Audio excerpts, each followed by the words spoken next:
Gagang kuningan pintu ruang perawatan paliatif itu berderak. Kayunya melengkung ke dalam menahan beban ibuku yang memukulnya dari arah lorong. "Buka pintu ini, Citra. Kamu membuatnya stres." Suaranya cukup melengking untuk menembus pintu kayu jati yang tebal itu. Aku tidak memutar gerendelnya. Aku tidak berdiri. Aku duduk di kursi pengunjung berbahan vinil di samping kakak laki-lakiku yang sedang sekarat dan menekan ponselku lebih erat ke telinga. Aku sedang menunggu divisi investigasi penipuan di sebuah bank regional di Semarang untuk merespons panggilanku. Musik jazz tunggu yang ceria terdengar melalui speaker, seolah mengejek ruangan yang steril ini. Kakakku, Bima, berbaring di ranjang dengan mata terpejam. Napasnya berupa derik yang dangkal dan tidak beraturan. Dia mungkin hanya punya waktu beberapa jam lagi untuk hidup. Ibuku menggedor pintu lagi. Dia tidak peduli dengan tingkat stres Bima. Dia hanya peduli bahwa pintu yang terkunci itu menghalangi dirinya dari transfer kawat penipuan yang sedang ia coba paksakan. Naming Citra Maharani. Aku berumur 41 tahun. Aku bekerja sebagai analis risiko senior di Jakarta. Aku menghabiskan hari-hariku menghitung kerugian pasti dari kehancuran manusia. Jika Anda mendengarkan revenge order hari ini, tolong lakukan satu bantuan kecil untuk saya. Tekan tombol like dan beritahu saya usia Anda serta dari mana Anda mendengarkan di kolom komentar. Ini membantu saya mengetahui siapa yang sedang duduk di meja bersama saya. Terutama jika Anda pernah menjadi anak perempuan yang selalu diharapkan untuk membersihkan bencana finansial yang diciptakan oleh keluarga Anda. Untuk memahami bagaimana seorang adik perempuan membarikade dirinya di dalam bangsal perawatan paliatif demi melawan darah dagingnya sendiri, Anda harus mundur ke 72 jam yang lalu. Anda juga harus memahami apa yang diajarkan kakak saya. Saat saya berumur 12 tahun, Bima mengajariku cara bermain poker di meja dapur kami. Dia mengocok kartu dengan tangan yang cepat dan luwes, lalu menunggu saya menatap wajahnya. "Perhatikan tangan mereka, Citra," katanya setiap kali saya kalah dalam satu putaran. "Bukan mulut mereka. Mulut bisa berbohong, tangan yang melakukan perhitungannya." Aku membangun seluruh karierku berdasarkan nasihat itu. Aku melihat spreadsheet dan pola perilaku, lalu menemukan kebohongannya. Ketika aku berjalan ke pusat perawatan paliatif Bandung 3 hari yang lalu, aku sudah mulai membaca situasi ruangan. Udara berbau lavender industri dan alkohol medis, sebuah upaya putus asa untuk menutupi bau pembusukan. Bima sedang tidur. Istrinya, Siska, duduk di kursi sudut. Matanya tidak merah.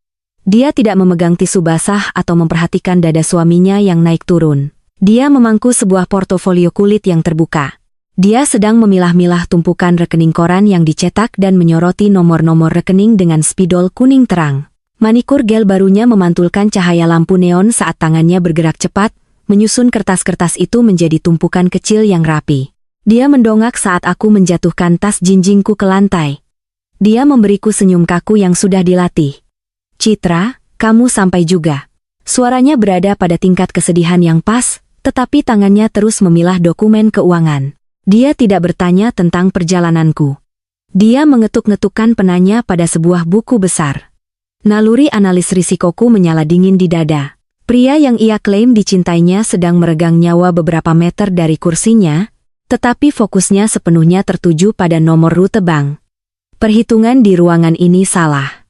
3 hari pertama berlalu menjadi satu giliran jaga yang panjang. Aku duduk di kursi vinil itu, mendengarkan ketukan ritmis dari mesin konsentrator oksigen. Bangsal itu berbau lavender industri dan alkohol medis, sebuah upaya putus asa untuk menutupi aroma pembusukan di bawahnya. "Ini adalah bau yang tidak bisa kamu cuci dari pakaianmu, tidak peduli seberapa panas air yang kamu gunakan."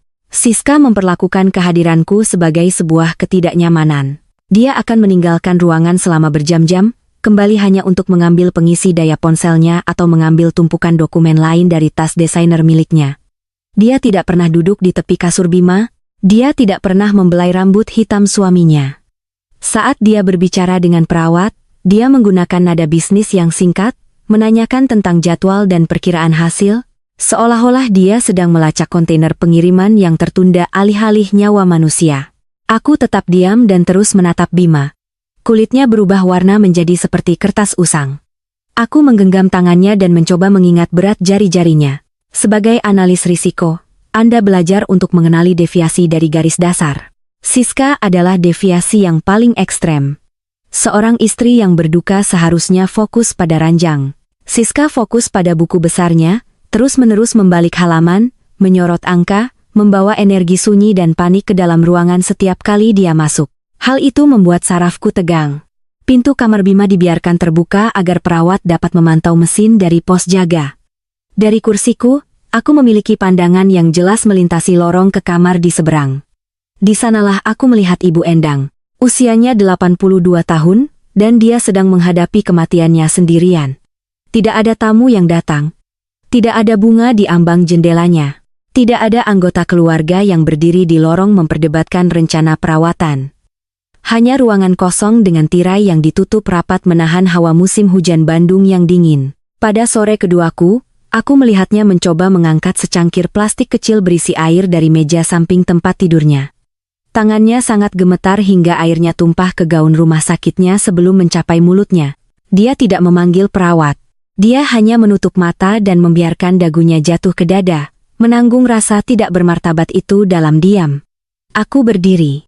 Aku berjalan ke dapur keluarga di ujung lorong, menuangkan secangkir air baru, dan mengambil sebuah kue putu dari kereta relawan.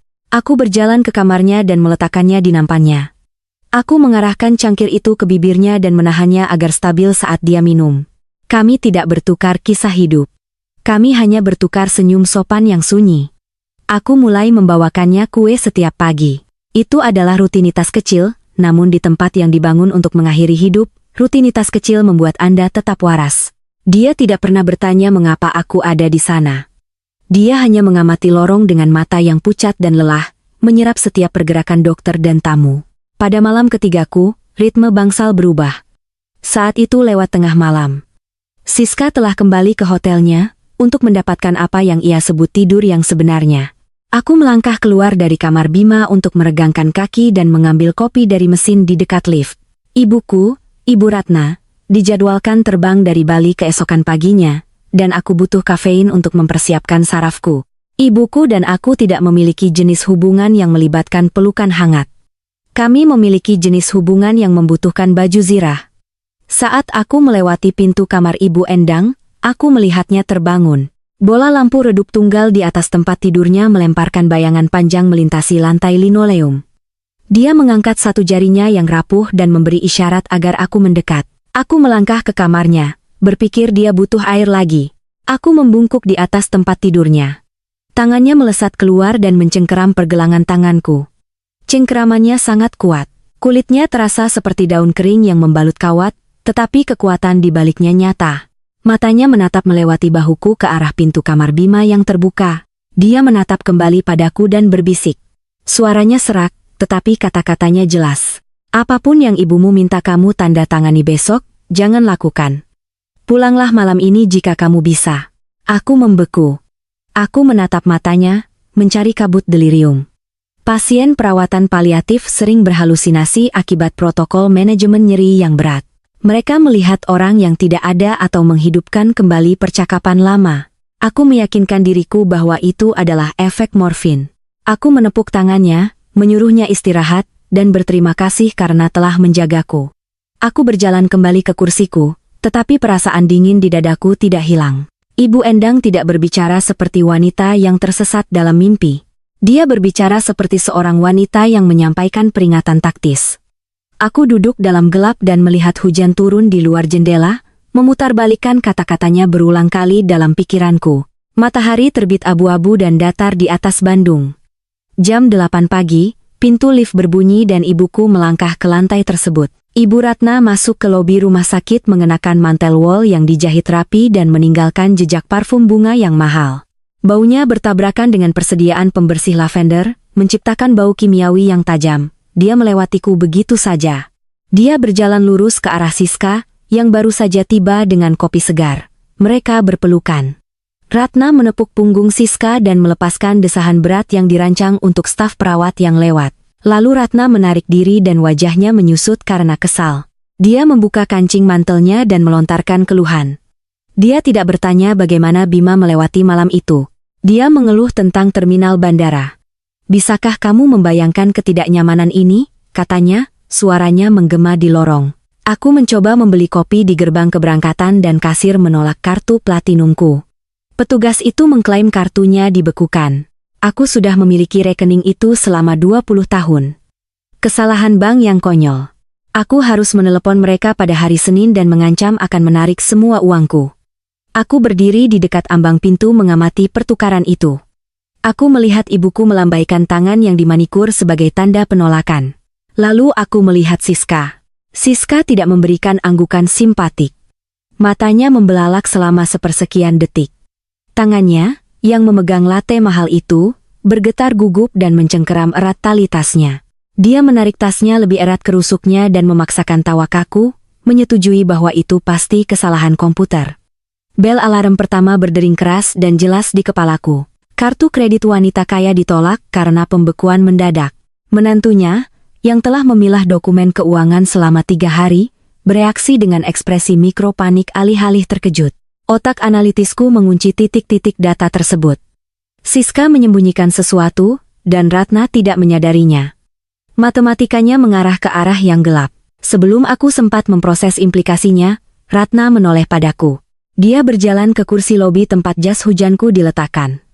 Dia menjatuhkan tas kulitnya yang berat tepat di atasnya, menghapus kehadiran fisikku di ruangan itu dengan satu gerakan santai. Dia menawariku senyum kaku yang mekanis. "Halo, Citra. Kita punya beberapa urusan yang harus diselesaikan untuk kakakmu. Ayo ke kamarnya." Dia merogoh tas jinjingnya, dan mengeluarkan sebuah papan jalan kayu yang berat. Dalam waktu 20 menit setelah tiba, ibuku berhasil menyedot sisa oksigen keluar dari bangsal perawatan paliatif. Dia berjalan menyusuri lorong menuju kamar Bima dengan langkah fokus bak seorang manajer retail yang sedang menginspeksi tampilan etalase yang cacat. Siska mengikuti tepat di belakangnya, membawa 2 kopi yang dibelinya di lantai bawah. Aku membuntuti mereka, mengawasi postur kaku kakak iparku dan langkah sengaja serta memerintah ibuku. Kami memasuki ruangan. Dengungan ritmis dari konsentrator oksigen menjadi satu-satunya dasar suara. Bima belum bergerak. Dadanya naik dan turun dalam peningkatan dangkal yang tak terduga. Ratna tidak bergegas ke sisi tempat tidurnya. Dia tidak menyeka keringat dari dahi putranya atau membisikkan kenyamanan di telinganya. Sebaliknya, dia meletakkan tas desainer miliknya di satu-satunya kursi tamu. Kemudian dia berbalik menghadapku, memegang papan jalan kayu berat yang dia ambil dari tasnya di lobi. Dia memegangnya dengan kedua tangan, mencengkeram ujungnya erat-erat. Papan jalan itu tampak tidak pada tempatnya di fasilitas medis digital modern. Itu terbuat dari kayu ek tua dengan penjepit logam berkarat di bagian atas. Benda itu tampak seperti sesuatu dari gudang atau lokasi konstruksi. Di keluarga kami, benda seperti itu membawa beban yang spesifik. Papan jalan melambangkan beban yang menghancurkan dari loyalitas keluarga yang buta. Itu adalah perwujudan fisik dari tuntutan yang ditempatkan orang tuaku padaku untuk memperbaiki kekacauan logistik atau finansial apapun yang diciptakan kakakku. Ratna melangkah maju dan menggeser papan jalan itu melintasi meja ranjang Bima yang bisa digulirkan, mendorongnya sampai ujung logamnya menabrak pinggulku. "Citra," katanya, mengusap matanya yang benar-benar kering dengan selembar tisu putih yang bersih. Formulir surat kuasa medis Bima membutuhkan tanda tangan kedua. Meja administrasi menandai berkasnya pagi ini. Ini hanya formalitas agar mereka dapat memproses pembaruan manajemen nyerinya. Kita perlu mengembalikannya ke pos perawat segera. Suaranya halus dan terlatih. Suara itu memiliki nada persis yang dia gunakan setiap kali dia membutuhkanku untuk ikut menandatangani sewa apartemen untuk Bima di usia 20-annya atau menyelamatkan usaha bisnis awalnya. Itu adalah suara yang tidak menawarkan ruang untuk negosiasi. Aku menunduk menatap papan jalan itu. Halaman paling atas menampilkan kop surat standar rumah sakit paliatif. Teks itu adalah draft hukum yang padat mengenai arahan perawatan paliatif dan perwakilan resmi. Sebelum aku sempat meraih kertas itu, Siska melangkah keluar dari belakang ibuku. Dia berdiri mengambang di sebelah sikuku, menginvasi ruang pribadiku. Dia merogoh saku blazer jahitannya dan mengeluarkan pena air mancur fountain pen, biru kelas atas yang sangat spesifik. Pena itu memiliki laras resin hitam tebal dan pita emas mengkilap. Dia membuka tutupnya dan mendorongnya ke arah tanganku. "Gunakan ini," desak Siska. Suaranya membawa nada tajam dan terengah-engah. "Ini memindai lebih baik untuk catatan rumah sakit." Tinta hitam memudar di mesin fotokopi mereka. Aku tidak mengambil pena itu. Aku adalah seorang analis risiko. Otakku memproses anomali sebagai ancaman. Pernyataan yang baru saja Siska buat mengandung kelemahan logika yang mencolok. Pemindai dokumen rumah sakit modern memproses tinta pulpen hitam standar dengan kejelasan yang sempurna. Tinta pena air mancur biru cair justru merembes ke dalam serat kertas. Butuh waktu lebih lama untuk mengering. Itu bisa luntur. Anda tidak menggunakan pena air mancur untuk formulir rumah sakit yang cepat kecuali Anda membutuhkan tanda tangan kimiawi spesifik dari tinta basah tersebut agar cocok dengan sesuatu yang lain. Aku menatap Siska. Aku ingat pelajaran poker yang Bima ajarkan padaku di meja dapur masa kecil kami. Aku mengabaikan mulutnya dan aku memperhatikan tangannya. Jari-jari Siska gemetar. Itu adalah getaran halus, energi gugup yang kencang memancar melalui buku-buku jarinya. Kuku ibu jarinya terkelupas merah. Sebuah kemerahan teriritasi di tangan yang seharusnya tanpa celah. Dia mendorong pena biru itu lebih dekat kepadaku, hampir menekan ujung emasnya ke kulitku. Aku melihat kembali ke bawah pada papan jalan. Aku mengulurkan tangan dan mengistirahatkan ujung jariku di tepi dokumen. Kop surat rumah sakit terasa asli, tetapi saat aku menggeser ibu jariku ke bawah margin kanan, aku merasakan ketebalan kertas yang tak terbantahkan. Formulir kuasa standar biasanya hanya 1 lembar, atau mungkin 2, dicetak bolak-balik. Tumpukan ini memberikan perlawanan berat terhadap sentuhanku. Aku menelusuri ibu jariku ke sudut kiri atas di bawah penjepit logam berkarat. Aku merasakan tonjolan tajam dari staples tugas berat.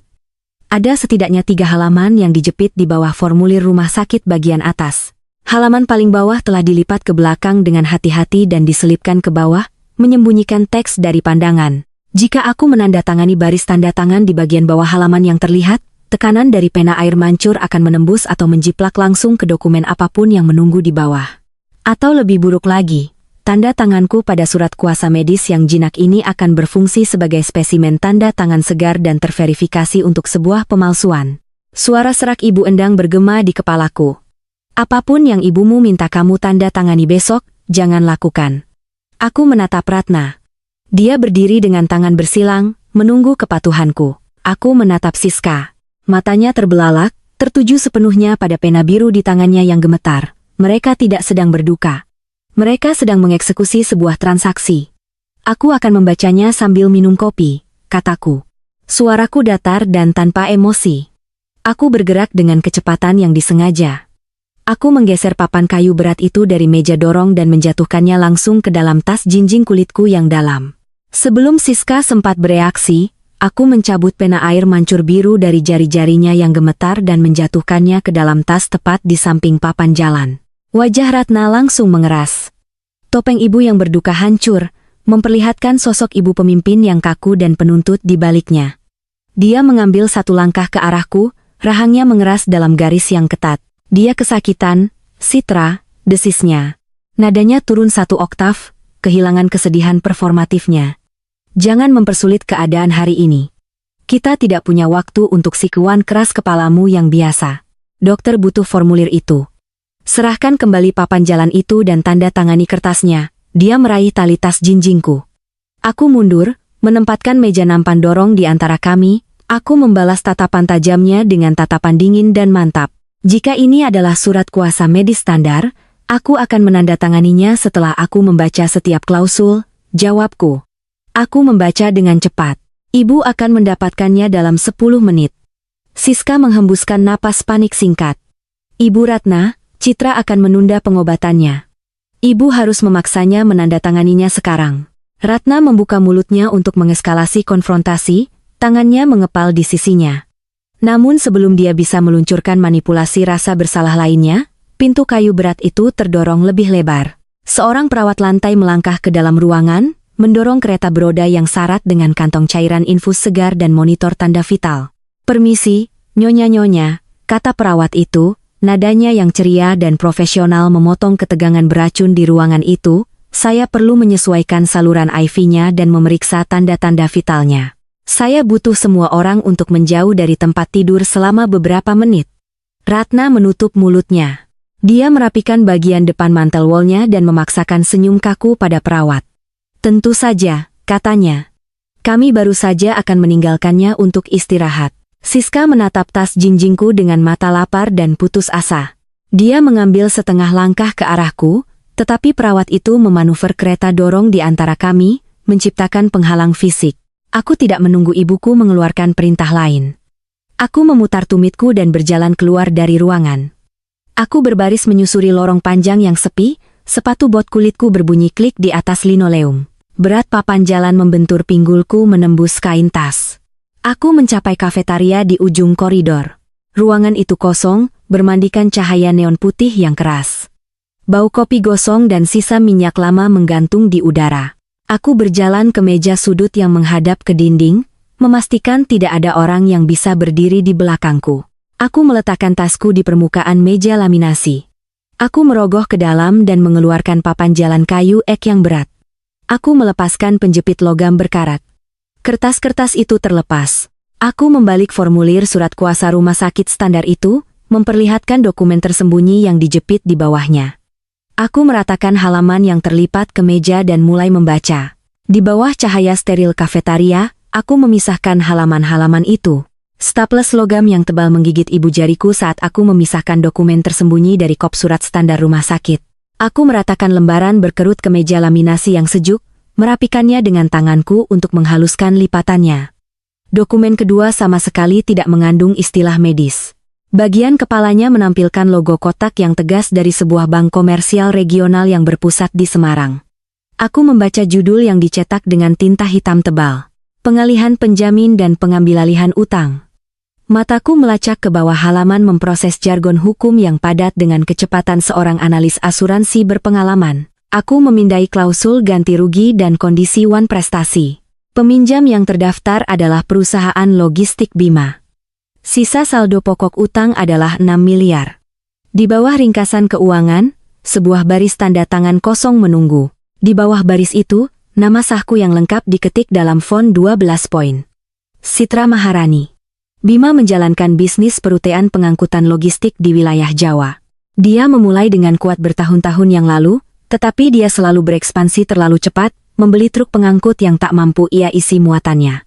Aku telah mengaudit buku besar perusahaannya 3 tahun lalu dan menyarankannya untuk segera mengurangi armada. Dia mengabaikan nasihatku, lebih memilih ilusi pertumbuhan daripada realitas batas laba.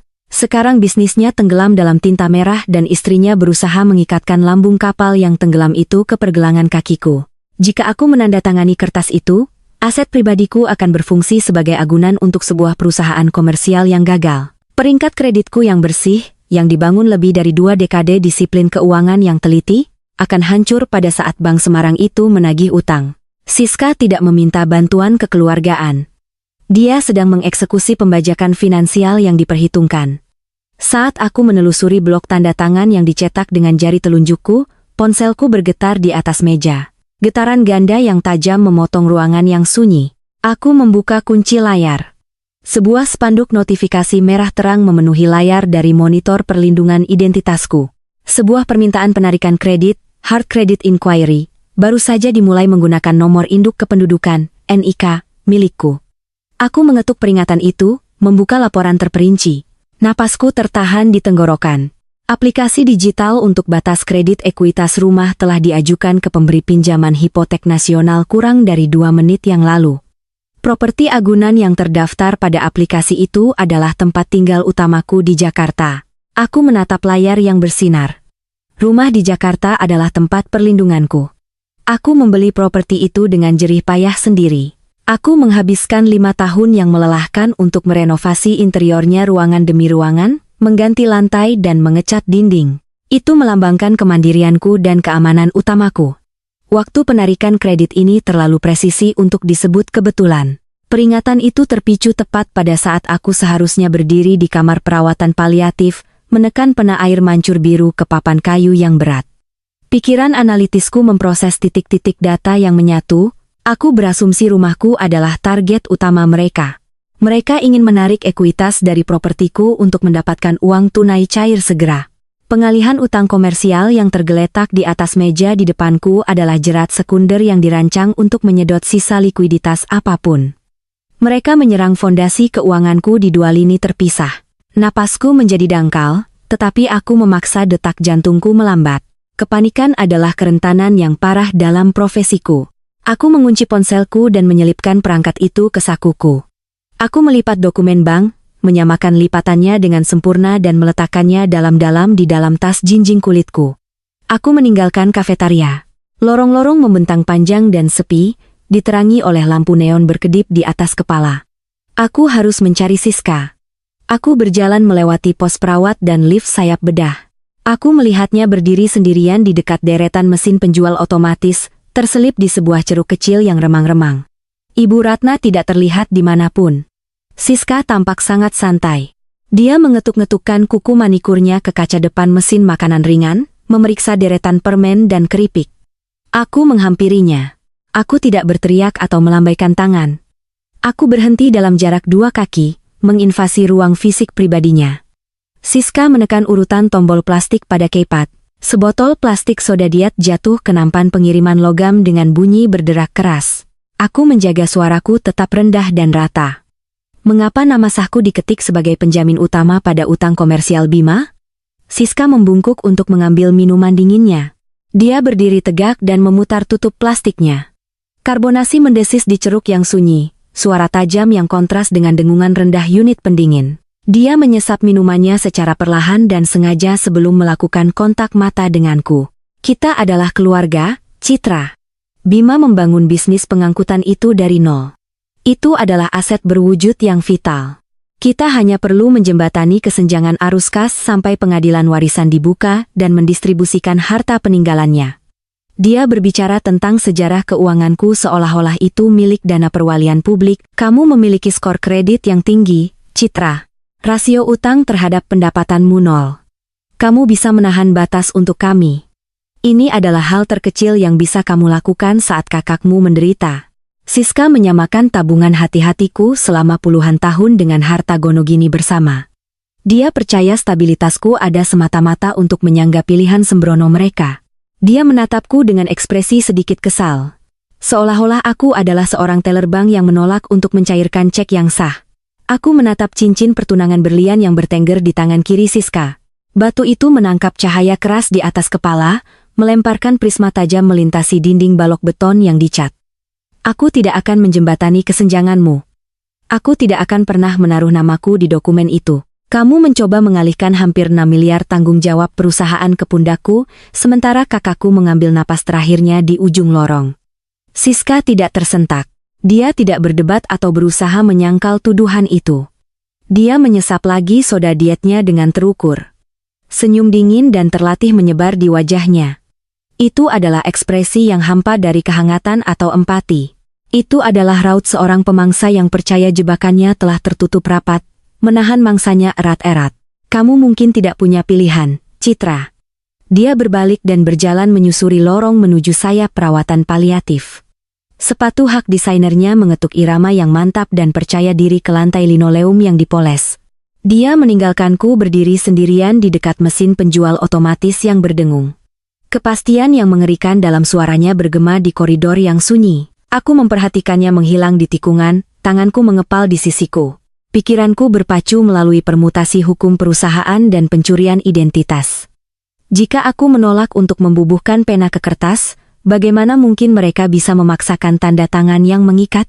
Aku berjalan kembali menyusuri koridor panjang menuju kamar Bima. Sepatu botku menghantam linoleum dengan langkah berat dan terukur. Aku perlu memojokkan Siska dan memaksanya menjelaskan ancaman mengerikannya. Udara steril terasa tipis di paru-paruku. Namun saat aku berbelok di tikungan menuju sayap perawatan paliatif, momentum majuku menabrak dinding. Lorong itu tidak lagi sepi. Rentetan gerakan terkoordinasi menghalangi jalanku. 3 petugas kebersihan berseragam hijau bergerak cepat masuk dan keluar dari kamar tepat di seberang kamar kakakku. Sebuah berangkar logam berat diparkir di dekat pintu. Ibu Endang baru saja meninggal dunia.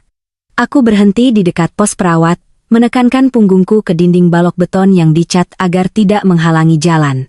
Aku memperhatikan para petugas menyesuaikan spray putih bersih, menariknya tinggi-tinggi menutupi kerangka sempit yang beristirahat di kasur.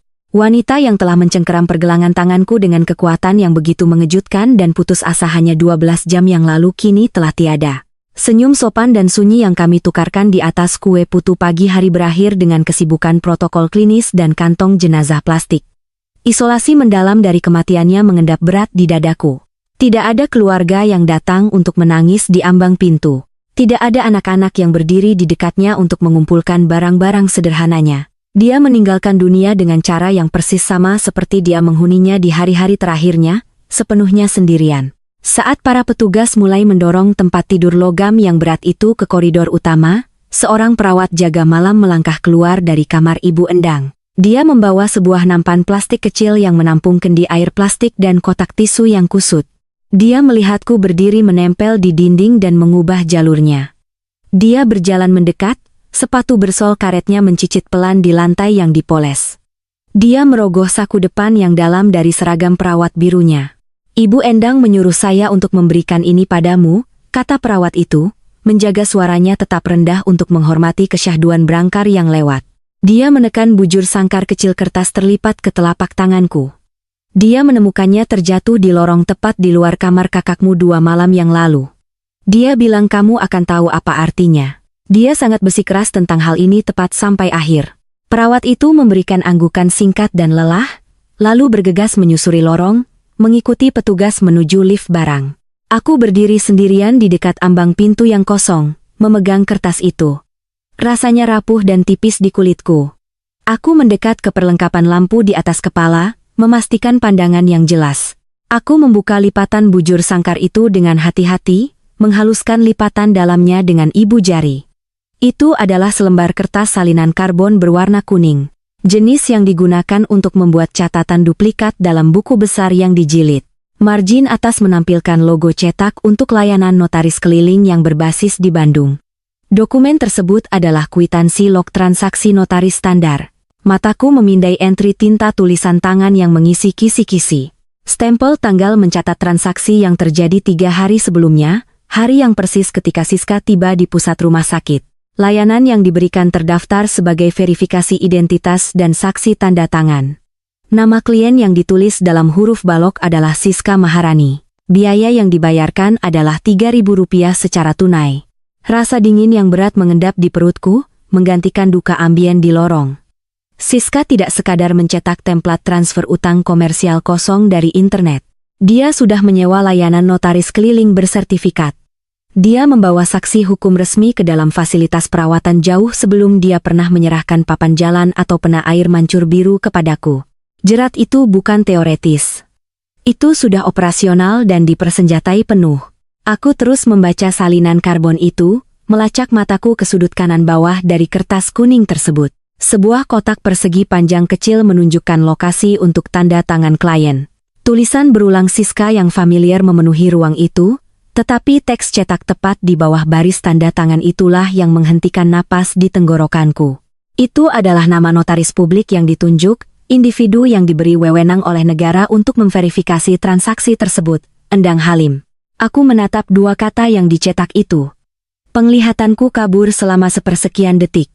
Aku berkedip keras, memaksa huruf-huruf itu untuk kembali fokus dengan tajam. Huruf-huruf itu tidak berubah. Endang Halim. Wanita tua rapuh yang sekarat sendirian di seberang lorong itu adalah seorang notaris berlisensi. Kepingan-kepingan teka-teki yang berserakan di lantai steril pikiranku dengan cepat menyatu, membentuk gambaran koheren yang mengerikan. Ibu Endang bukanlah orang asing secara acak yang ditempatkan di kamar yang nyaman. Dia adalah korban yang disengaja dan diperhitungkan. Aku mengingat kembali ingatanku ke 5 tahun lalu, membayangkan tata letak kantor perusahaan awal kakakku.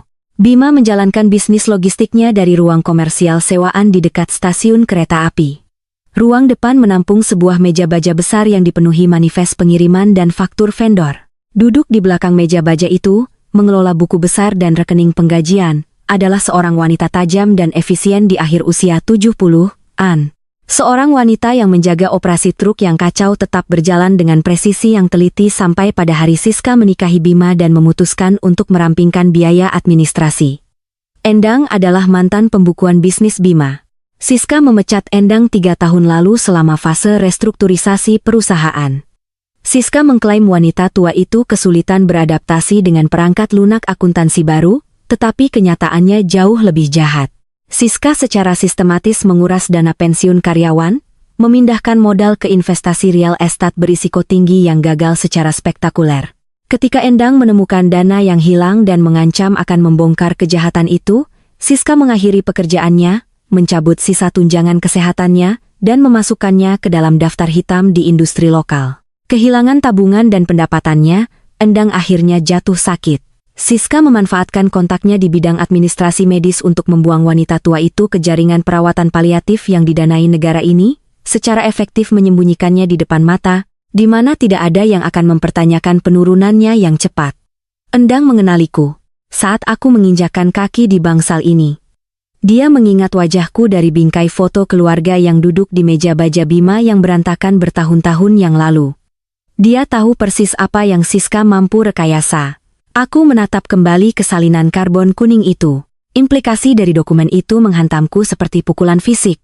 Kwitansi itu membuktikan Siska sudah memiliki salinan palsu tanda tanganku. Dia memanfaatkan notaris korup lain untuk memvalidasi dokumen pinjaman komersial palsu. Seluruh transaksi sudah disegel dan mengikat secara hukum di atas kertas. Siska tidak membutuhkanku untuk menandatangani transfer utang komersial yang bersembunyi di bagian bawah papan kayu. Dia membutuhkanku untuk menandatangani surat kuasa medis jinak yang berada di atas tumpukan. Dia membutuhkanku untuk menekan pena air mancur biru kelas atas itu secara spesifik ke atas kertas. Komposisi kimia unik dari tinta biru cair itu akan sangat cocok dengan profil tinta yang digunakan pada dokumen pinjaman palsu.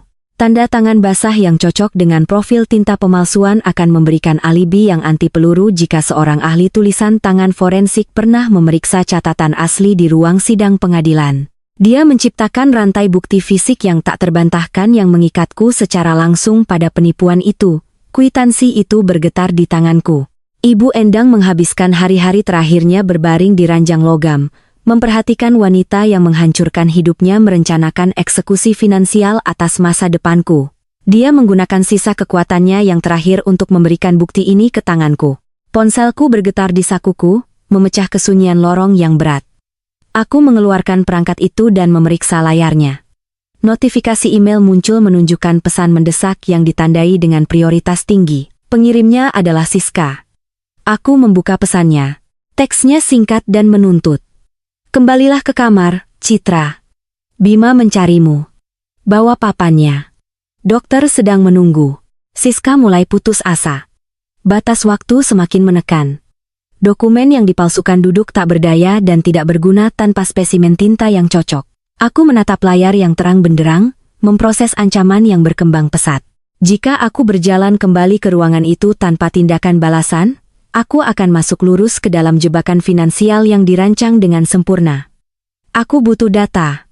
Aku perlu mengekspos kedalaman kebusukan ini sebelum jebakannya menutup. Aku tidak kembali ke kamar Bima. Aku mengabaikan email mendesak yang berdenyut di layar ponselku. Aku membelakangi bangsal perawatan paliatif, berjalan lurus ke lift, dan menekan tombol turun.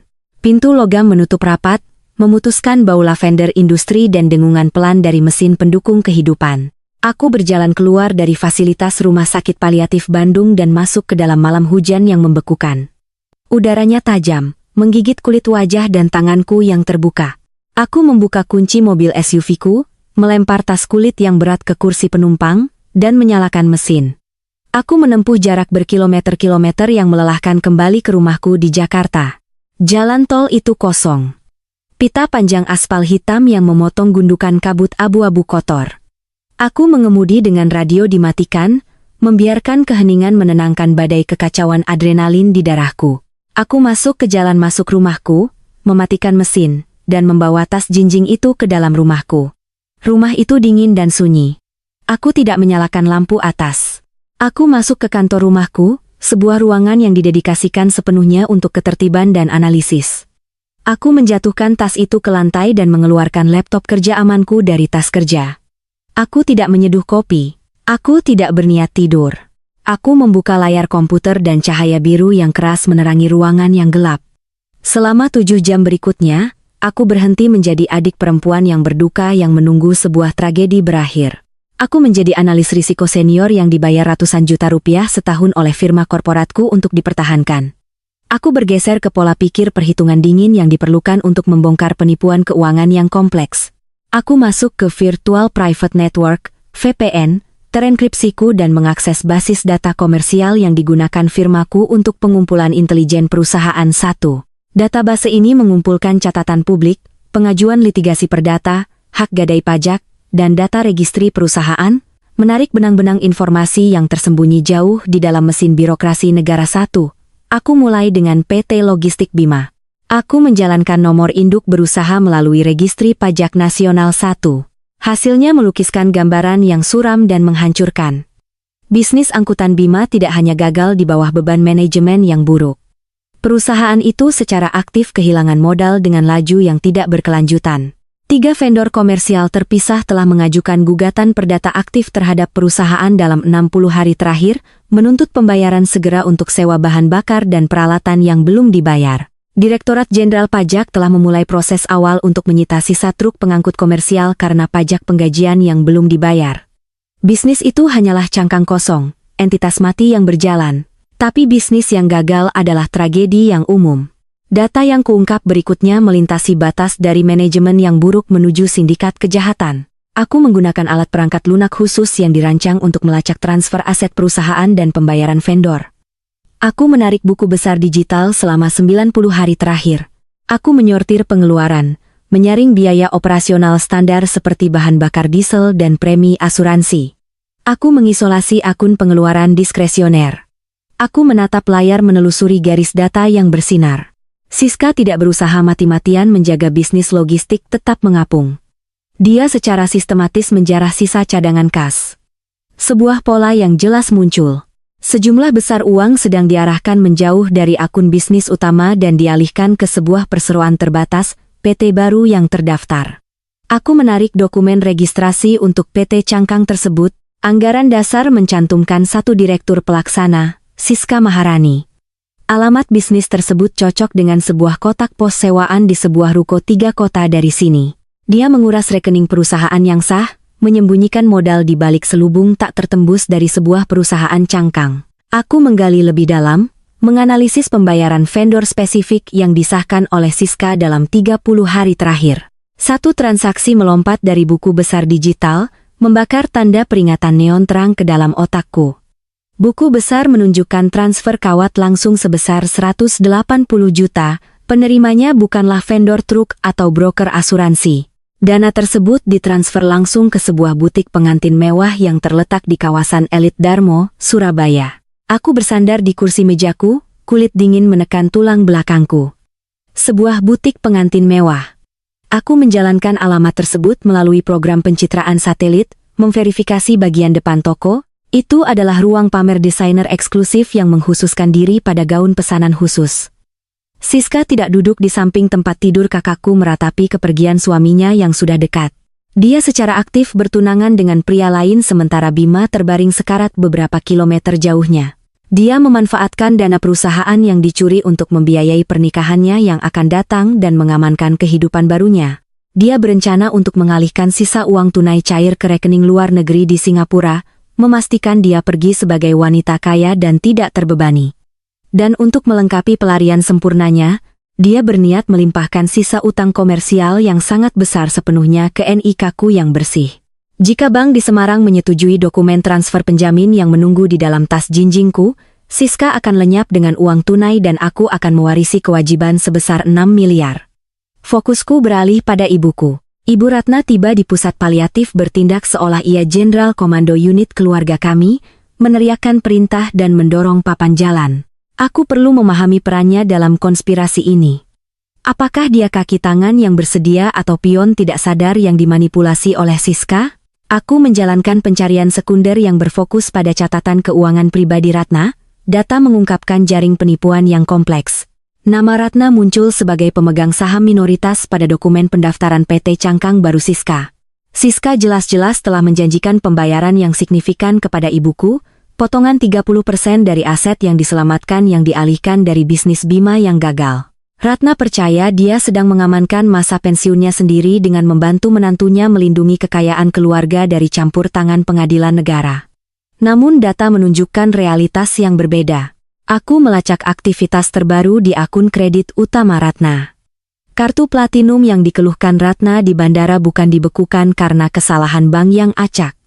Rekening itu sudah sepenuhnya mencapai batas maksimal. Selama 3 minggu terakhir, serangkaian penarikan tunai nilai tinggi dan pembelian retail mewah telah menguras batas kredit yang tersedia menjadi nol. Siska tidak menghormati perjanjian 30% tersebut. Dia secara aktif menyedot darah rekan konspiratornya sampai kering. Dia menggunakan otoritas ibuku untuk memaksakan kepatuhanku sambil secara bersamaan menguras sumber daya Ratna untuk mendanai rencana pelariannya. Siska bermaksud meninggalkan ibuku hanya memegang perusahaan cangkang kosong dan tumpukan kartu kredit yang melampaui batas. Jam digital di sudut layar laptopku berkedip. Saat itu jam 4 pagi. Di luar jendela kantorku, langit masih gelap gulita, matahari pagi masih beberapa jam lagi dari terbit. Ponselku berbunyi ping di meja di samping keyboardku.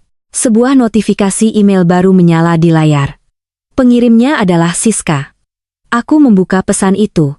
Citra, kembali ke rumah sakit segera. Bima memanggilmu. Dokter sedang menunggu dokumen. Bawa papannya. Kami butuh tanda tanganmu sekarang. Nada email berubah dari permintaan sopan keluarga menjadi tuntutan putus asa. Garis waktu menyempit lebih cepat dari yang kuantisipasi. Dokumen pinjaman komersial palsu yang berada di antrean pemrosesan Bank Semarang sepenuhnya tidak berguna tanpa spesimen tinta yang cocok. Siska membutuhkanku untuk menandatangani surat kuasa medis menggunakan pena air mancur biru spesifik tersebut untuk melengkapi jebakannya. Dia kehilangan kesabaran. Aku menutup laptopku dan berdiri. Otot-ototku sakit akibat ketegangan dan kurang tidur. Tetapi pikiranku beroperasi dengan kejelasan kristal yang dingin. Kebingungan emosional selama 3 hari sebelumnya menguap, digantikan oleh logika tajam, dan penuh perhitungan dari seorang analis risiko yang bersiap untuk perang. Siska percaya dia memegang semua kartu. Dia percaya dia mengendalikan narasi, memanfaatkan ibuku sebagai instrumen tumpul untuk memaksakan kepatuhanku. Namun dia tidak tahu aku memegang kwitansi salinan karbon itu. Dia tidak tahu, aku telah melacak pembayaran butik pengantin 180 juta itu. Dia tidak tahu jebakan sempurnanya telah dibongkar di atas meja digitalku. Aku berjalan ke dapur dan menyeduh seteko kopi hitam yang kuat. Matahari akan segera terbit, dan aku harus sepenuhnya waspada saat aku berjalan kembali ke lobi rumah sakit itu untuk menghadapi arsitek kehancuran finansialku. Aku mengambil tas jinjing kulit itu, merasakan beban berat dari papan kayu yang ada di dalamnya. Aku punya datanya. Sekarang aku perlu mengeksekusi langkah balasan. Aku mengemas tas kerjaku dengan sangat hati-hati. Di dalam kompartemen tengah terdapat 40 halaman audit forensik yang dicetak. Buku besar digital yang mengekspos pengeluaran butik pengantin berada di sebelah nomor rute luar negeri yang kuhabiskan semalaman untuk mendekripsinya. Terselip dalam saku samping yang aman adalah salinan karbon kuning yang dikorbankan Ibu Endang dengan sisa energi terakhirnya. Kertas itu hampir tidak memiliki berat, tetapi memuat cukup kewajiban hukum untuk membongkar keluargaku. Aku berjalan keluar dari rumahku dan menyetir kembali ke Bandung. Matahari pagi melemparkan bayangan panjang dan keras melintasi tepi Sungai Citarum yang membeku. Lalu lintas jalan tol merayap di atas aspal yang basah dan licin, memberiku waktu untuk mengatur pernapasan. Seorang analis risiko tidak memasuki negosiasi yang tidak bersahabat dengan detak jantung yang berdebar. Anda mengamankan garis dasar emosional Anda. Anda membiarkan lawan melakukan kesalahan sendiri yang tidak dipaksakan. Aku mendorong pintu kaca ganda dari pusat perawatan paliatif. Lobi itu biasanya sepi pada jam sepagi ini, kecuali seorang resepsionis bosan yang menggulir layar monitor. Hari ini, sebuah komite penyambutan menunggu kedatanganku. Ibu Ratna dan Siska berdiri di dekat fitur air terjun dalam ruangan yang dekoratif. Postur mereka kaku dan penuh harap. Mereka mengapit seorang pria yang belum pernah kulihat sebelumnya. Dia mengenakan setelan abu-abu tidak pas yang menumpuk di sekitar bahunya, dan dasi polyester bermotif yang sangat kontras dengan kerahnya yang kusut. Sebuah stempel tinta hitam persegi panjang menonjol dari saku dadanya, menandai profesinya. Dia mendekap sebuah folio kulit yang ramping di dadanya. Dia melihat ke sekeliling bangsal medis yang murni itu dengan energi gugup dan berkedut khas seorang pria yang tahu bahwa dia tidak pantas berada di unit perawatan paliatif. Kilap keringat tipis mengembun di bibir atasnya, meskipun ada hembusan angin dingin di dekat pintu masuk. Ibuku melihatku detik aku melewati ambang pintu. Dia berbaris maju, menjembatani jarak antara air mancur dan pintu masuk. Dia melangkah tepat ke tengah lorong, membentuk barikade fisik untuk mencegahku berjalan melewatinya. Dia mengenakan mantel wol pesanan yang persis sama dari kemarin. Lingkaran hitam di bawah matanya menunjukkan dia terbangun semalaman, tapi pendiriannya tetap mengesankan. "Citra," tuntutnya. Suaranya bergema di dinding keramik, menembus musik piano lembut yang diputar dari speaker langit-langit. "Tanda tangani surat kuasa itu hari ini. Kantor administrasi mengancam akan menunda dosis manajemen nyerinya pagi ini. Lakukan sekarang agar kita bisa memberikan kedamaian untuk kakakmu." Dia mengulurkan tangannya, telapak tangan terbuka dan menuntut. "Berikan padaku pena biru dan papan jalannya. Mari kita akhiri ini." Tumbuh dewasa, Ratna selalu menggunakan rasa bersalah sebagai instrumen utama kontrolnya. Dia mengelola setiap krisis keluarga dengan menggambarkan dirinya sebagai martir yang menderita, menuntut kepatuhan finansial atau emosional segera untuk memulihkan keseimbangan rumah tangga. Aku menghabiskan seluruh usia 20-anku membungkuk pada tekanan yang menyesakan itu. Aku memperbaiki denda saldo bank dan menandatangani jaminan apartemen setiap kali Bima gagal. Ibuku mengkondisikanku untuk menerima beban itu sebagai tugasku yang melekat. Tapi hari ini, dinamika itu telah berubah secara permanen. Aku memegang datanya. Aku tahu kedamaian yang dijanjikannya adalah eksekusi finansial yang dirancang untuk memperkaya pasangan yang berselingkuh. Aku tidak merogoh tas jinjingku. Aku tidak memunculkan papan kayu yang berat atau pena air mancur biru. Aku membiarkan tanganku beristirahat di sisiku, mempertahankan postur santai dan tidak mengancam. Aku melewati ibuku sama sekali, mengalihkan pandanganku ke pria gugup berjas abu-abu itu. Dia berkedip cepat, terkejut oleh perhatian tiba-tiba dan langsung. "Anda pasti sang notaris," kataku. Suaraku tenang, membawa irama datar dan dingin yang kusimpan untuk audit korporat yang bermusuhan. Pria itu menelan ludah dengan keras, jakunya naik turun di kerahnya yang ketat. Dia menawarkan anggukan singkat dan tidak pasti. "Pak Gunawan," jawabnya, suaranya tipis dan gemetar. "Siska menyewa saya untuk memverifikasi tanda tangan pada arahan medis untuk pasien." Aku mengambil satu langkah ke arahnya yang disengaja menginvasi ruang pribadinya. Aku tidak meninggikan suaraku. Aku berbicara dengan presisi bedah, membiarkan beban kosakata hukum yang melakukan pekerjaan berat. "Pak Gunawan, apakah Anda menyadari hukuman yang terkait dengan menotarisasi tanda tangan yang diperoleh di bawah paksaan emosional yang parah? Apakah Anda familiar dengan undang-undang pidana mengenai penanggalan mundur transfer utang komersial lintas provinsi? Hukuman karena berpartisipasi dalam konspirasi penipuan transfer elektronik dan bujukan curang membawa hukuman minimum wajib 5 tahun di lembaga pemasyarakatan." Warna mengering dari wajah notaris itu, meninggalkan kulitnya dengan warna abu-abu pucat dan sakit. Dia menatap Siska, lalu kembali kepadaku, matanya terbelalak karena teror yang tiba-tiba. Dia mengambil langkah fisik mundur, meletakkan jarak 30 cm antara dirinya dan kakak iparku. Dia menarik folio kulit itu lebih erat ke dadanya, perisai tak berguna terhadap realitas hukum yang baru saja kujatuhkan ke lantai lobi. "Saya hanya di sini untuk formulir medis," gagapnya, melirik gugup ke arah pintu keluar. "Tidak ada yang menyebutkan utang komersial atau undang-undang pidana kepada saya." Siska melangkah maju, mencoba menutupi kebocoran dalam rencananya yang dibangun dengan hati-hati. Dia mengeluarkan tawa tajam dan dipaksakan yang terdengar seperti pecahan kaca. Itu sama sekali tidak memiliki jejak humor yang tulus. "Citra, berhentilah bersikap dramatis," katanya sambil menggelengkan kepala. "Kamu membingungkan pria malang ini. Ini hanya dokumen rumah sakit standar yang diwajibkan oleh negara.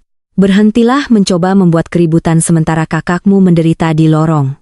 Saat Siska berbicara, dia mengangkat tangan kirinya untuk menyelipkan sehelai rambut hitam di belakang telinganya. Jari-jarinya berlama-lama di dekat tulang selangkanya, dengan sengaja memperlihatkan cincin pertunangan berliannya. Batu potong prinses itu menangkap cahaya terang lobi, melemparkan prisma tajam melintasi dinding. Dia memakai perhiasan itu dengan arogansi yang mendalam. Aku menatap berlian itu. Aku tahu persis nomor rute perusahaan mana yang mendanai batu itu. Aku tahu alamat butik pengantin Surabaya tempat dia berencana mengenakan gaun desainer yang serasi. Cincin itu dibeli dan dibayar dengan modal curian dari perusahaan logistik Bima yang hancur. Dia berdiri beberapa meter dari suaminya yang sedang sekarat mengenakan rampasan kehancurannya di tangannya. Aku tidak memutuskan kontak mata dengan Siska. Aku menyembunyikan pena air mancur biru dalam-dalam di dalam saku mantelku. Aku akan menandatangani surat kuasa itu di kamarnya, kataku lembut. Aku akan duduk di samping tempat tidurnya, dan aku akan membaca setiap kata dari dokumen itu. Kalian bisa menunggu di luar sini. Aku melangkah di sekitar ibuku yang menepis bahu kakunya dan berjalan menyusuri koridor panjang menuju sayap perawatan paliatif. Pikiranku berpacu menganalisis variabel yang berkembang. Siska membawa notaris hidup ke rumah sakit pada pukul 8 pagi. Utang komersial palsu membutuhkan verifikasi, tetapi tidak memerlukan tingkat kehadiran fisik yang langsung dan putus asa ini. Transfer utang komersial adalah jerat yang dirancang untuk menimbulkan rasa sakit.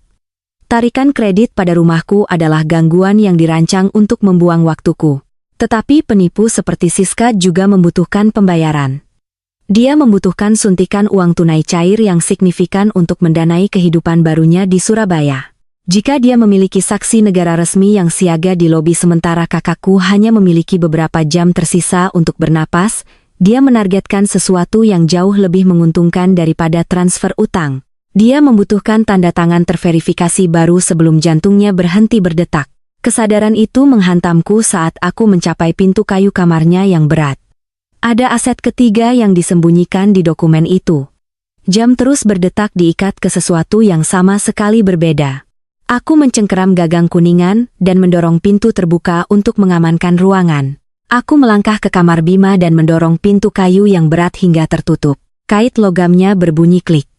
Aku merogoh ke bawah dan memutar gerendel kuningan mengunci diriku di dalam. Keheningan yang tiba-tiba menyelimutiku, mengisolasiku dari energi panik di lobi. Udara di dalam ruangan itu berat, pekat dengan suara konsentrator oksigen yang bekerja untuk menjaga kakakku tetap tertambat pada kehidupan. Aku berjalan ke kursi vinil pengunjung dan duduk menghadap ke tempat tidur. Bima tampak rapuh. Sudut-sudut tajam wajahnya, yang dulunya mengintimidasi para pialang logistik saingan selama negosiasi yang sulit, telah hilang. Kulitnya pucat dan membentang tipis di atas tulang pipinya. Dadanya hampir tidak bergerak.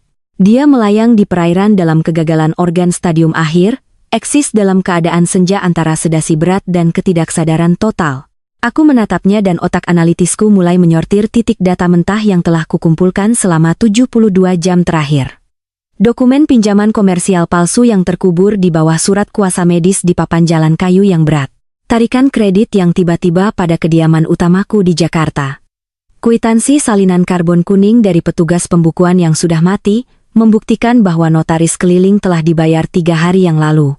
Kemunculan putus asa Pak Gunawan di lobi pagi ini. Garis waktu menyempit dengan cepat. Siska meningkatkan taktiknya, mengabaikan kehati-hatian demi kecepatan. Mengapa? Mengapa penipu seperti Siska membawa notaris hidup yang gugup ke pusat paliatif pada jam 8 pagi? Memalsukan tanda tangan pada transfer utang adalah serangan pasif yang dirancang untuk menghancurkan masa depan keuanganku secara perlahan. Menguras kartu kredit ibuku adalah pencurian kecil-kecilan yang dimanfaatkan untuk menutupi biaya operasional sehari-hari. Tak satu pun dari tindakan itu memberikan pembayaran likuid langsung dalam jumlah besar yang dibutuhkan untuk mendanai kehidupan baru dan pernikahan baru di kondominium mewah di Surabaya. Parasit tidak melarikan diri dari inang yang sekarat sampai ia mengekstrak jumlah absolut maksimum dari sumber daya vitalnya. Kesadaran itu menghantamku dengan kekuatan pukulan fisik. Transfer utang komersial dan jalur kredit ekuitas rumah itu hanyalah tabir asap yang rumit. Itu adalah pengalih perhatian taktis. Siska menyebarkannya secara spesifik untuk memaksa fokusku keluar, membuatku sibuk mempertahankan aset pribadiku sendiri sementara dia mengeksekusi perampokan utama di belakangku. Dia menargetkan satu-satunya aset yang mampu menghasilkan likuiditas miliaran instan. Bima membawa polis asuransi jiwa orang kunci, Cayman, yang besar yang terikat dengan perusahaan logistiknya. Ini adalah tindakan pencegahan keuangan standar untuk pemilik usaha kecil yang dirancang untuk menyuntikkan modal ke perusahaan jika pendiri utama meninggal secara tak terduga. Namun Bima menyusun polis spesifiknya bertahun-tahun yang lalu sebelum dia pernah bertemu Siska.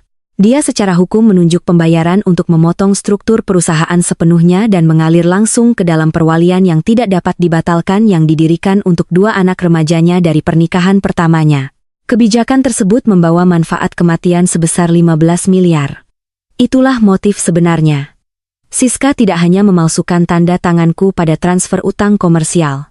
Dia memalsukan tanda tangan Bima pada formulir perubahan penerima manfaat.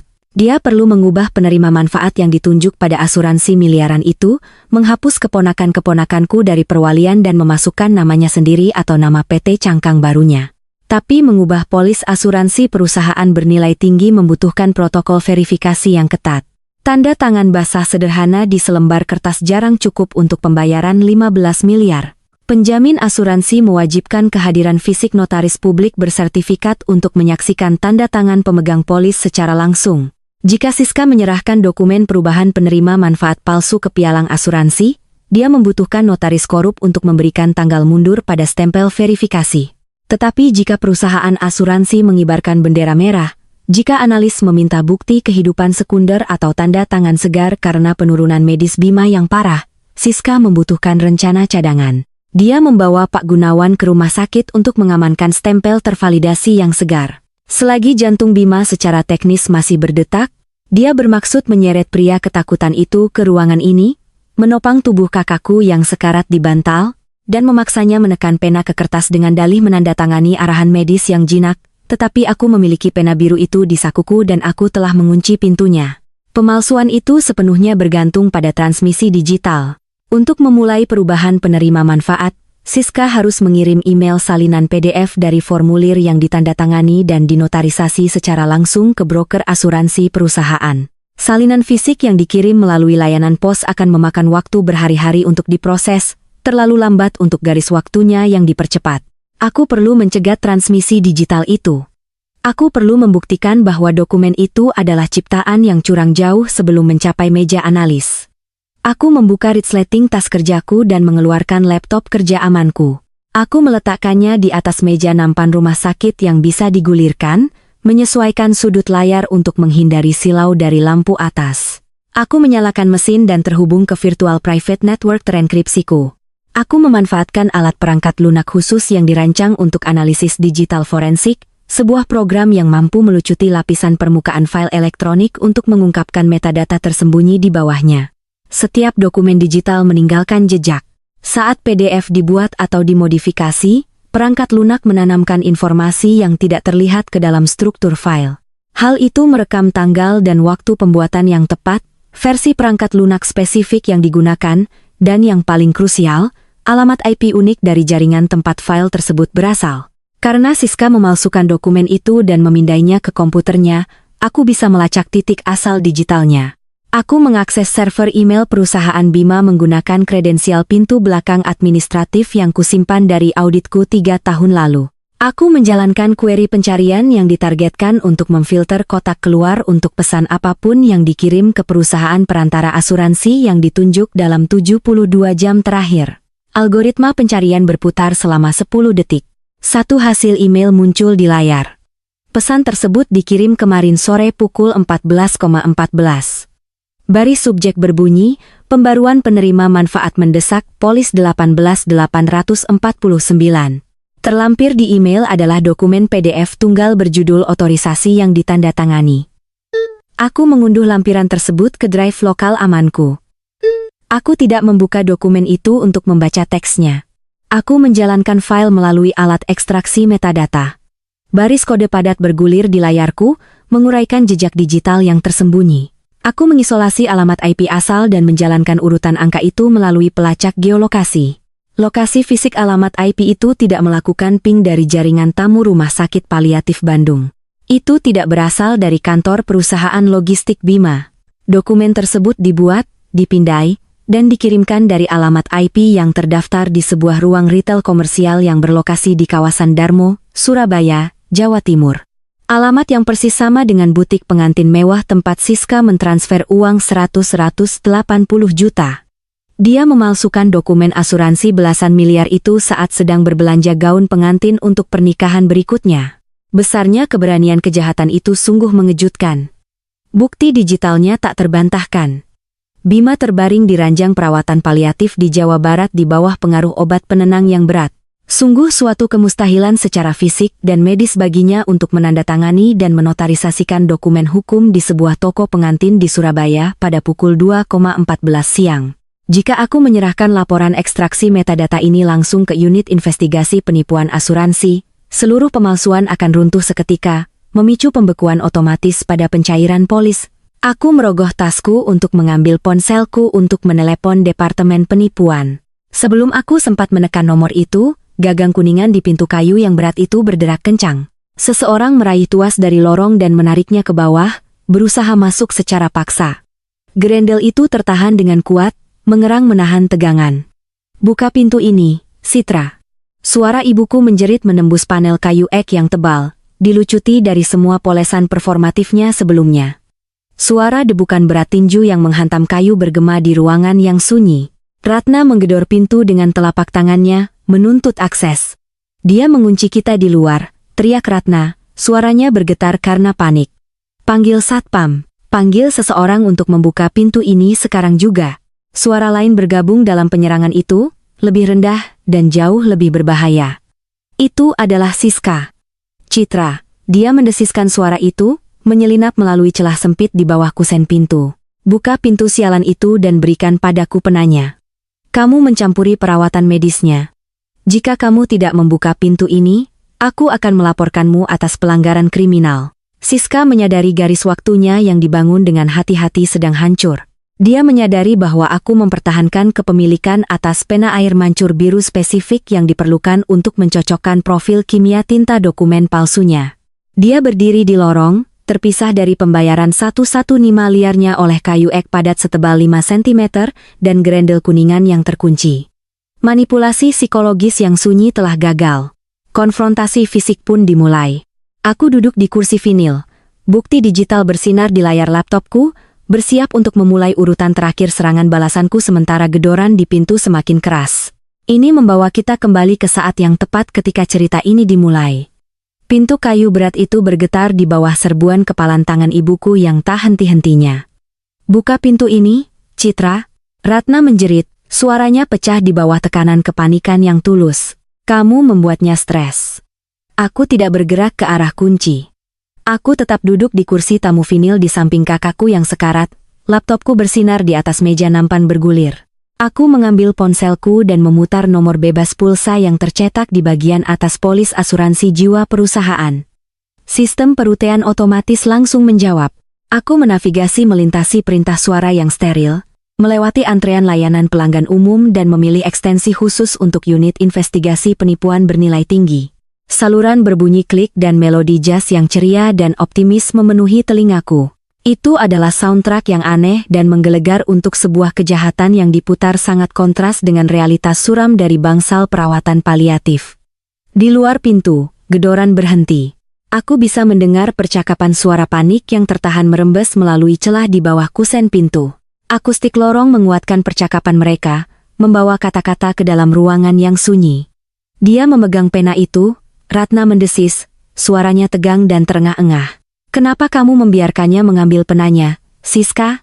Kamu bilang ini sudah diurus. Kamu bilang surat kuasa medis adalah langkah terakhir." "Tenanglah," jawab Siska.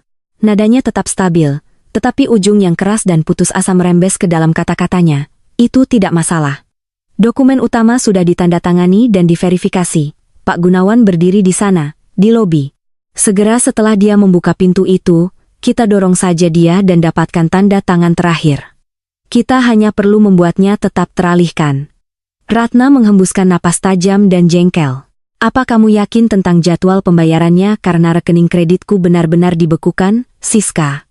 Aku bahkan tidak bisa membeli secangkir kopi. Bank bilang ini penahanan keamanan, tapi aku butuh 30% yang kamu janjikan padaku. Aku butuh uang tunai hari ini." Siska tertawa pendek, suara meremehkan yang menyampaikan arogansi yang mendalam. "Ibu akan mendapatkan bagian ibu. Sabar saja." Saat Bima meninggal, perusahaan asuransi mencairkan santunan kematian senilai 15 miliar langsung ke rekening PT baru itu. Aku sudah memulai urusan administrasinya kemarin. Ini sistem yang sepenuhnya otomatis. Kita mengendalikan seluruh harta warisan. Aku duduk di kamar mendengarkan kakak iparku dengan percaya diri merinci perampokan suksesnya. Tidak sadar bahwa fondasi rencananya hancur berantakan di layar digital kurang dari 1 meter dari tempat tidur kakakku. Ironi dramatis menggantung berat di udara yang steril. Dia berdiri di lorong menyombongkan tentang pembayaran miliaran sementara aku secara aktif memegang telepon di telingaku, menunggu untuk menekan sakelar pemutus. Musik tunggu tiba-tiba berhenti. Seorang agen langsung berbicara di telepon. Terima kasih telah menghubungi unit investigasi penipuan perusahaan. Nama saya Agen Arya. Bagaimana saya bisa membantu Anda hari ini? Suaranya profesional dan sangat serius, membawa bobot otoritas institusional. Aku tidak membuang waktu dengan basa-basi atau eksposisi emosional. Aku menyampaikan data mentah dengan ketepatan dingin seorang analis risiko yang mengajukan laporan insiden yang mendesak. Agen Arya, nama saya Citra Maharani. Saya menelepon untuk melaporkan insiden aktif pencucian uang, penipuan transfer elektronik dan pencurian identitas yang saat ini sedang berlangsung. Targetnya adalah polis asuransi jiwa korporasi Cayman. Aku membacakan nomor polis alfanumerik 9 digit, membacanya langsung dari layar laptopku. Aku mendengar ketukan cepat dari keyboard mekanik melalui penerima suara saat Agen Arya mengakses file tersebut. Saya telah membuka polisnya, Ibu Citra.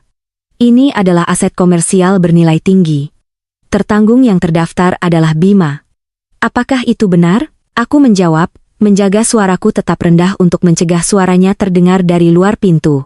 Itu benar, jawabku. Saya adalah adik kandung tertanggung. Formulir perubahan penerima manfaat yang curang dikirimkan ke kantor broker Anda kemarin sore melalui email.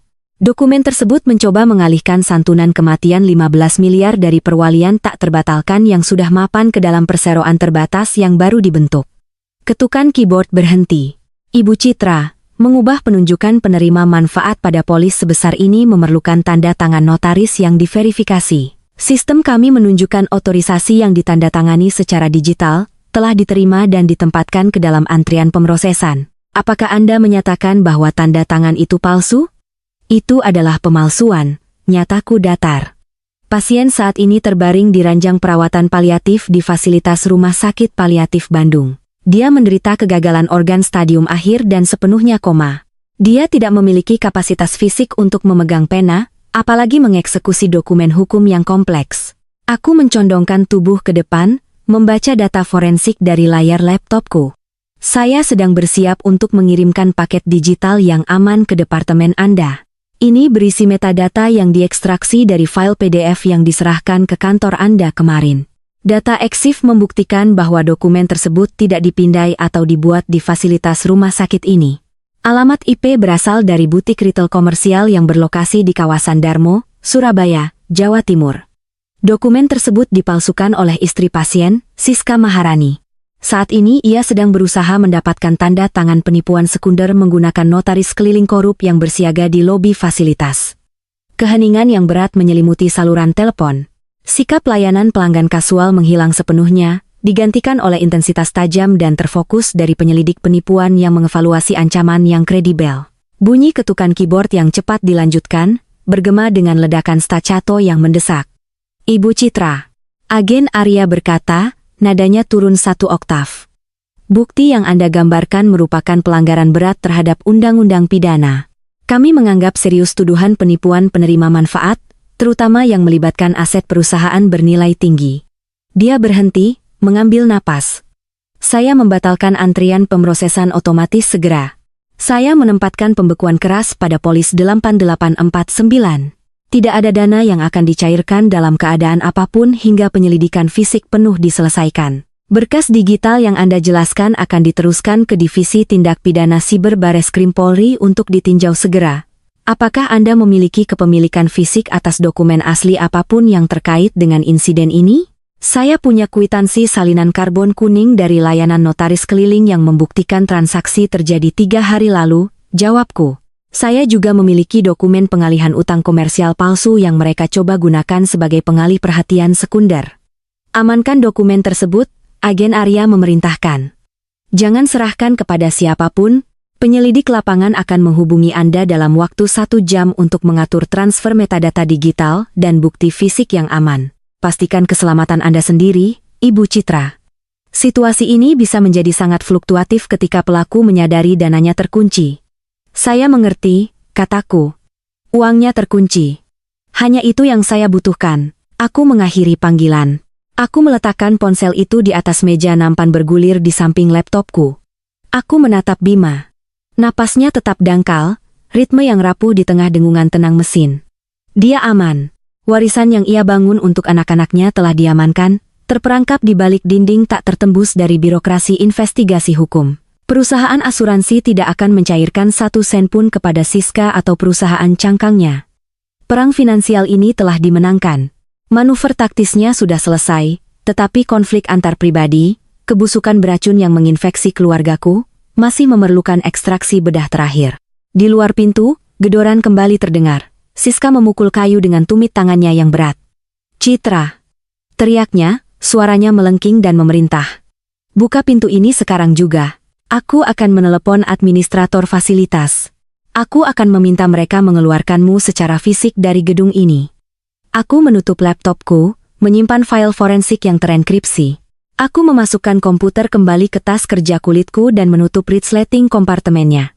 Aku berdiri dari kursi tamu vinil.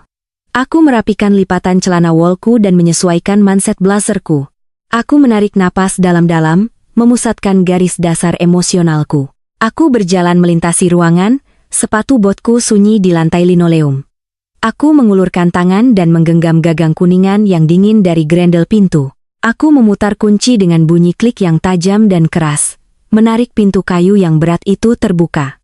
Aku memutar grendel kuningan dengan bunyi klik logam yang tajam. Aku menarik pintu kayu ek yang berat ke dalam, membuka ruangan itu menuju cahaya neon terang di lorong. Ratna dan Siska tidak menunggu undangan. Mereka merangsek maju, menggunakan momentum fisik mereka untuk mendesak masuk melintasi ambang pintu. Ibuku melangkah masuk lebih dulu, wajahnya menegang karena kemarahan yang merasa benar. Siska mengapitnya, bergerak dengan energi yang tajam dan agresif. Topeng istri yang berduka dan kelelahan telah hilang, sepenuhnya digantikan oleh intensitas pemangsa yang buas. Mata gelapnya menyapu ruangan, mengunci tas kerja kulit yang bersandar di meja nampan dorong. "Apa yang kamu lakukan?" Siska mendesis. Suaranya turun menjadi bisikan berbisa yang dirancang untuk membawa ancaman maksimum tanpa menarik perhatian staf perawat di ujung lorong. "Kenapa kamu mengunci pintunya? Di mana papannya, Citra? Berikan padaku pena birunya sekarang juga." Dia mengambil langkah ke arahku, mengangkat tangan kanannya. Cincin pertunangan berlian itu berkilat di bawah lampu atas, titik cahaya cemerlang yang bergerigi. Aku tidak mundur. Aku mempertahankan posisiku di dekat ujung ranjang kakakku, menempatkan diriku di antara kedua wanita ini, dan pria koma yang coba mereka rampok. Aku mempertahankan postur tubuh yang rileks, tetapi aku menjaga tanganku tetap lemas dan siap di sisiku.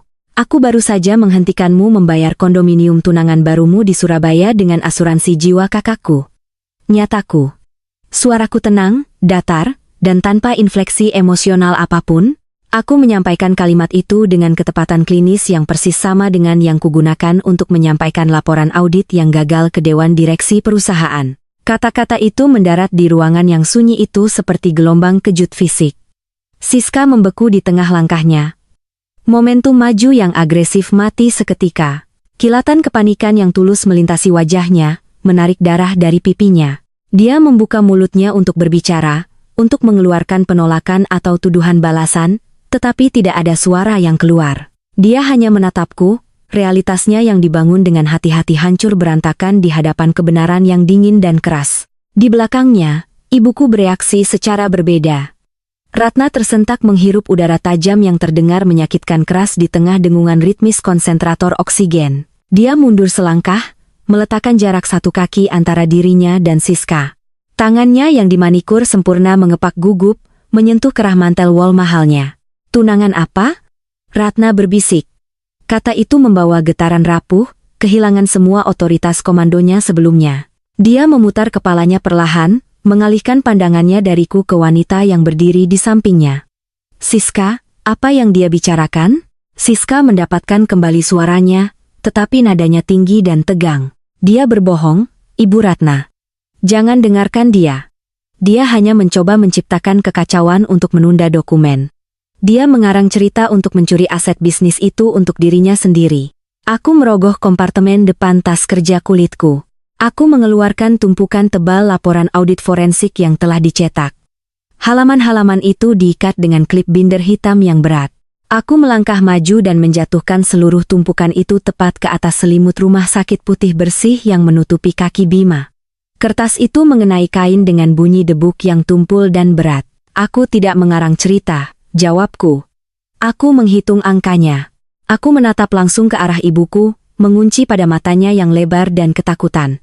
Ambil itu, Bu, baca datanya.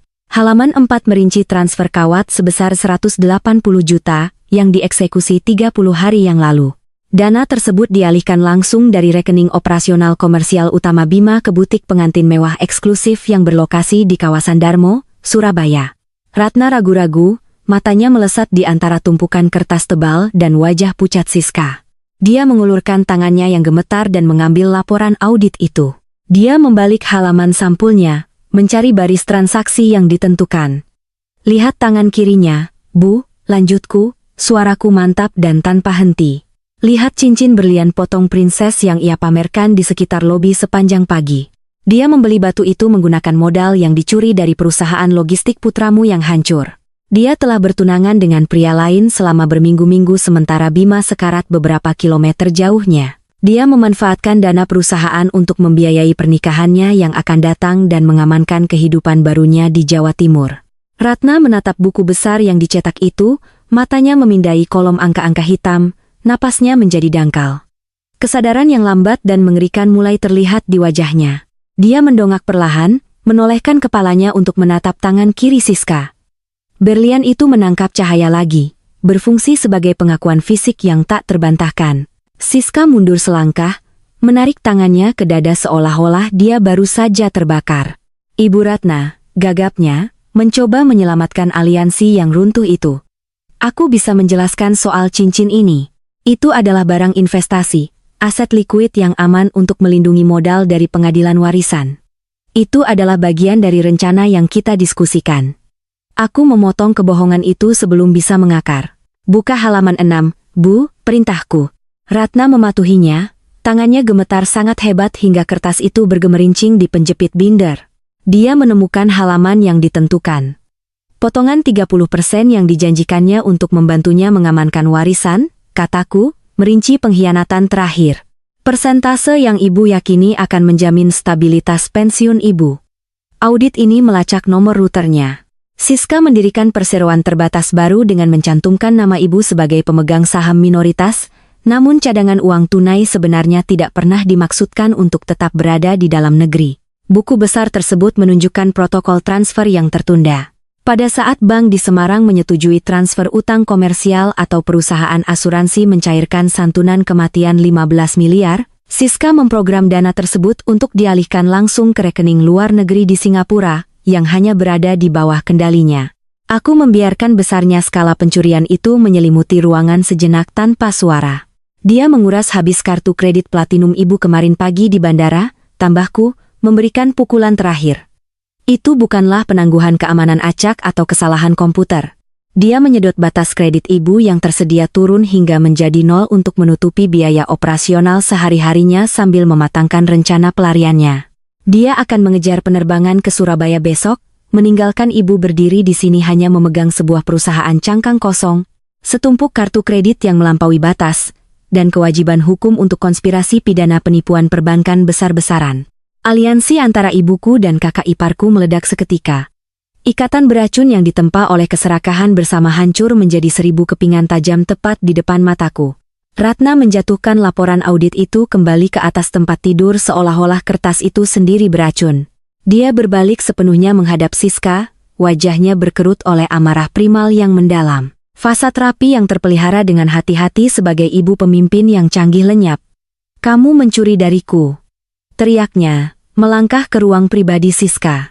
Kamu menguras rekeningku untuk membeli gaun pengantin untuk pria lain sementara putraku tercekik di ranjang ini. Kamu menjanjikan keamanan padaku. Kamu bersumpah kita melindungi aset keluarga. Siska tidak mundur. Dia tidak menawarkan permintaan maaf atau pengakuan yang berlinang air mata. Terungkapnya sifat aslinya melucuti lapisan terakhir dari duka performatifnya. Dia menegakkan bahunya dan menghadapi amarah ibuku dengan tatapan jijik yang mendalam. Melindungi aset keluarga? Siska meludahkan kata-kata itu, membawa tepi beracun yang tajam. Tidak ada aset keluarga, Ratna. Bima menjalankan bisnis pengangkutannya yang bodoh itu lurus ke tanah bertahun-tahun yang lalu. Dia adalah sebuah kegagalan. Dia menyeretku jatuh bersamanya, menenggelamkan kami dalam utang komersial dan sewa truk yang buruk. Aku menghabiskan 5 tahun berurusan dengan ketidakmampuannya. Aku hanya mengekstraksi kompensasi yang menjadi hakku karena menyia-nyiakan masa mudaku pada putramu yang hancur. Dia menyambar tas desainernya dari kursi pengunjung, mencengkeram erat tali kulitnya. Kalian berdua menyedihkan, cibirnya, menatap bergantian antara aku dan ibuku. Kalian duduk manis bermain sebagai martir, mengharapkan semua orang untuk membersihkan kekacauan sementara aku. Aku sudah selesai bersih-bersih. Dia membalikkan tumitnya. Sepatu bot desainernya berbunyi klik tajam di lantai linoleum. Dia berjalan ke arah pintu yang terbuka, berniat untuk meninggalkan kamar rumah sakit dan melarikan diri dari situasi yang runtuh ini. Tetapi lapisan konflik baru meletus, menghalangi jalur pelariannya. Pertengkaran keras itu bukannya tidak disadari oleh staf keperawatan. Saat Siska mencapai ambang pintu, perawat kepala melangkah ke dalam bingkai, memblokir jalan keluar sepenuhnya. Dia diapit oleh 2 penjaga keamanan fasilitas berbadan besar yang mengenakan seragam biru tua dengan ekspresi tegas dan profesional. Situasi bergeser dengan cepat dari perselisihan keluarga pribadi menjadi intervensi institusional. Siska terjebak di dalam ruangan bersama orang-orang yang baru saja ia khianati. Siska mencengkeram tali kulit tasnya erat-erat, buku-buku jarinya memutih. Dia bermaksud untuk berbaris keluar dari kamar perawatan paliatif, melintasi lobi, dan menghilang ke dalam pagi yang dingin sebelum penyelidik federal sepenuhnya bergerak. Dia sudah mengeksekusi manuver mental, meninggalkan pembayaran asuransi 15 miliar dan menghitung seberapa jauh deposit butik pengantin 180 juta dan uang tunai yang disedot dari kartu kredit ibuku bisa membawanya pergi. Tetapi rute pelariannya menguap saat dia mencapai pintu kayu ek yang tebal. Perawat kepala berdiri tepat di tengah ambang pintu. Dia adalah seorang wanita berusia akhir 50, dengan mata lelah dan postur yang dibangun dari puluhan tahun mengelola krisis emosional yang kacau di bangsal perawatan paliatif. Dia mengenakan seragam scrub biru standar dan membawa tablet digital yang diselipkan di bawah lengannya. Dia tidak terlihat terintimidasi oleh momentum maju Siska yang agresif. Mengapit perawat itu ada 2 penjaga keamanan fasilitas. Mereka mengenakan seragam navy gelap lengkap dengan sabuk utilitas tugas berat dan ekspresi profesional tanpa senyum. Mereka memiliki kehadiran fisik yang solid dan tak tergoyahkan khas pria yang secara rutin mengawal anggota keluarga yang agresif keluar dari fasilitas medis. Mereka melangkah maju, membentuk dinding manusia melintasi ambang pintu. Teriakan ini sama sekali tidak dapat diterima, kata perawat kepala, suaranya datar dan membawa otoritas mutlak dari seorang profesional medis yang beroperasi di dalam wilayahnya sendiri. Anda sangat melanggar protokol kebisingan untuk lingkungan perawatan paliatif. Kami memiliki pasien lain di lantai ini yang mencoba beristirahat. Ratna mundur beberapa langkah, kemarahannya sebelumnya seketika digantikan oleh rasa malu yang dalam dan melumpuhkan. Terbongkarnya kehancuran finansialnya adalah satu hal, tetapi teguran publik dari administrator rumah sakit menghancurkan fasad sosialnya yang dibangun dengan hati-hati. Dia menyusut kembali ke dinding, menghindari kontak mata dengan para penjaga. Siska, bagaimanapun, menolak untuk mundur. Dia beroperasi berdasarkan insting pemangsa murni, dan dia percaya agresi adalah taktik terkuat yang tersisa. Dia membusungkan dadanya, mencoba mengintimidasi perawat yang lebih kecil itu secara fisik. Minggir dari jalanku, Siska menuntut, mengangkat tangan kanannya dan menudingkan jari manikur langsung ke dada perawat. Cincin pertunangan berlian itu berkilat sia-sia melawan pencahayaan lorong yang steril. Aku akan meninggalkan fasilitas ini. Kalian tidak memiliki hak hukum untuk menahanku. Kami tidak menahan Anda, jawab perawat itu dengan lancar, melangkah menyingkir cukup untuk membuka jalan sempit ke lorong.